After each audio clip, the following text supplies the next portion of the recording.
And what's interesting, it's a campaign of global civil society, of organizations. And what was very interesting and fascinating to me this afternoon is the reminder civil society is trying to partner with governments and with international organizations. And we showed in the 1990s in campaigns like the ICC campaign and the landmines camps, superpowers, in political will and in marshaling great achievements. And this, I think, is for way too long. And that does remind us, as I think the prosecutor indicated, and as you can see on the walls and the quotes, that most claim ignorance of these issues. Most claim, oh, that's not my problem. And our challenge is crimes, and the impunity for these crimes has to be confronted if our world is going to make it to the next century.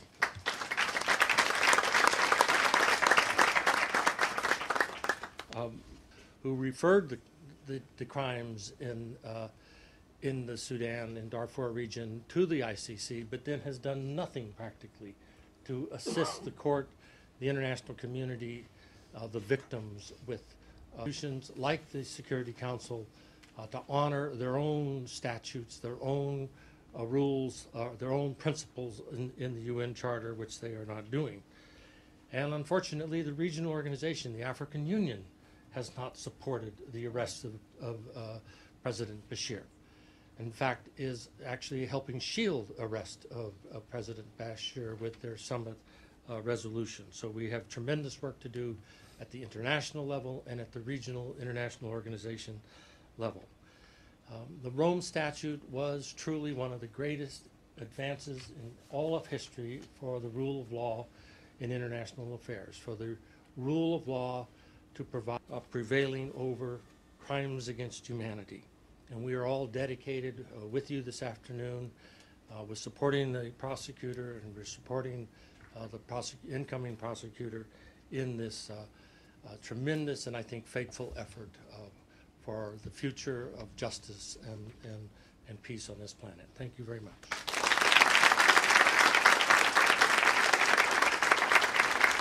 Ocampo for his amazing work as the ICC prosecutor. The Arrest Bashir campaign, it's focused on reaching the public and creating a forum where the community of NGOs can shoot to end genocide in our lifetime.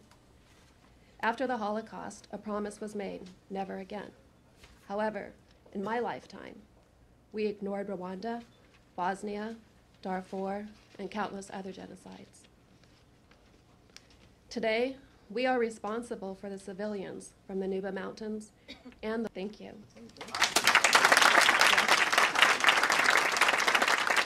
You want to see it? Oh. Let me see if I... What is the best? Would you like to know?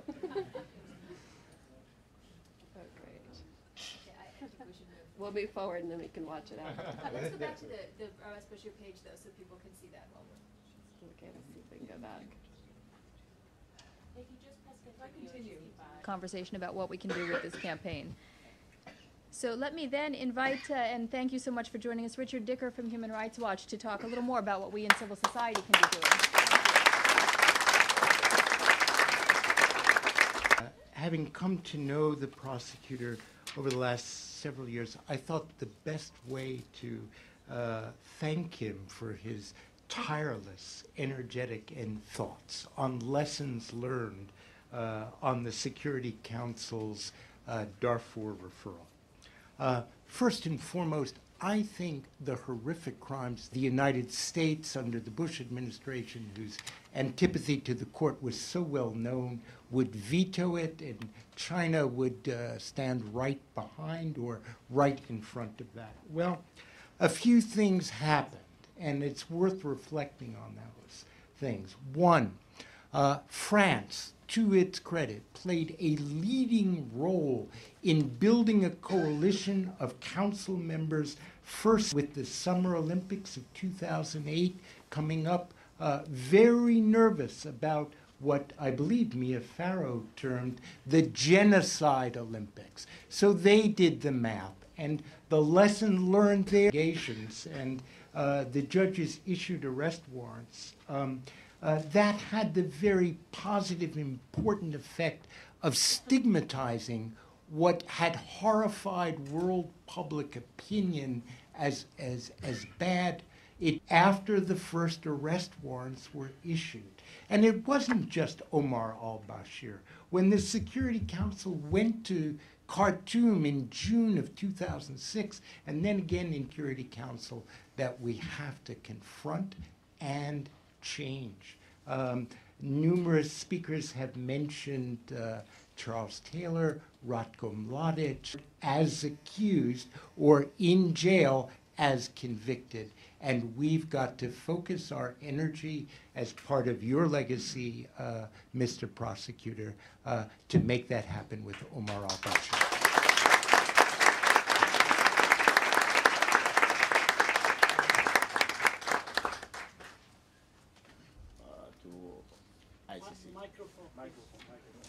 So after 9 years of continuous atrocities in Darfur, and after 5 years of indictment, still the prosecutor, the al-Bashir is still killing. Not less than that, he is now staging war in South Kordofan, Blue Nile, and in South Sudan as a new nation. So it is really horrifying. There are now more than 4 million Darfuris who are either in the displaced camps or in the refugee or wandering about in South Sudan, because that is the only place where they can move. Famine is now a reality in Darfur. There are no health services, no pure water, and there is no security, even in the displaced camps. But I know that the peacekeepers are supposed to protect these people, but still the displaced camps are continuously targeted and they are shelled and people are killed in front of the peacekeepers. So there is no protection. World Food Program is prevented from resuming its work, and now we are seeing the famine, and there is no, now rainy season is falling, and there is no means of health services. I think this is a real situation. We are looking to save those who are still living, and then we can fight for the others. I think this is a real situation and which is really painful. And we have to agree that what is happening in Sudan will continue since al-Bashir is not indicted. As a civil society, as Darfurians, most of them are now working as aligned in their organizations to lobby, to support, and fight for justice in Darfur. Individuals are always working with the ICC, but we think that research and scientific work is needed to support the ICC, because without this corroborating evidence, we can never reach to a real justice. As a Darfurian, we are now so grateful to the work of ICC, and we thank Mr. Ocampo for his courage to say boldly that this is a crime of genocide in Darfur. But we are asking the United Nations Security Council to honor their referral of Darfur case to ICC, because I feel that the ICC is paralyzed because there's no support from the other parties. We, as the Darfuri people, we will continue fighting. And we will support the ICC because 99% of the Darfuris who are investigated in their different refuge places, their item number one was justice. Because without justice, there will never be peace or peace or reconciliation. We believe that justice is item number one, and we will continue calling that is a first necessity for the people to let them live, not just find a reconciliation and others. I believe that African Union, which is our body, and I believe Ms. Fatou will find and will suffer a lot of struggle how to work with the African Union, because that is a representing body to us. It is opposing the arrest of al-Bashir. We work at Darfuric community in Africa. There are more than 60 national and international organizations supporting the Darfur case. And we will continue supporting this case until justice is done. I don't want to say more than that, but as a medical doctor who worked in Darfur and documented and treated those cases, and I was compelled to leave my country and to leave those who are really in need of me and others who are supporting.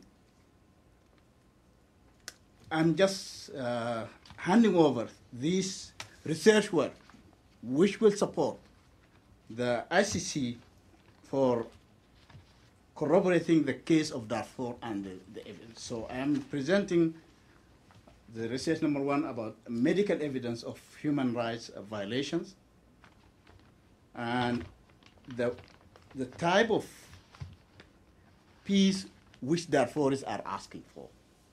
And this is the research done, and I'm just handing them to...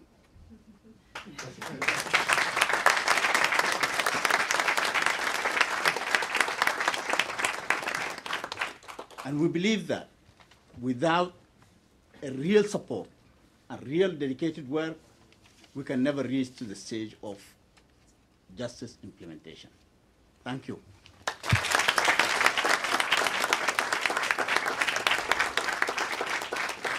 We do hope that many, if not all of you, can stay with us through about 5:45. I would like to ask my colleague Nimata Ahmadi to come back up here with me to start to lay out for you the outlines of what we hope will become a robust campaign to arrest Bashir. The campaign will be really very broadened, and it has all the aspects or all the tools that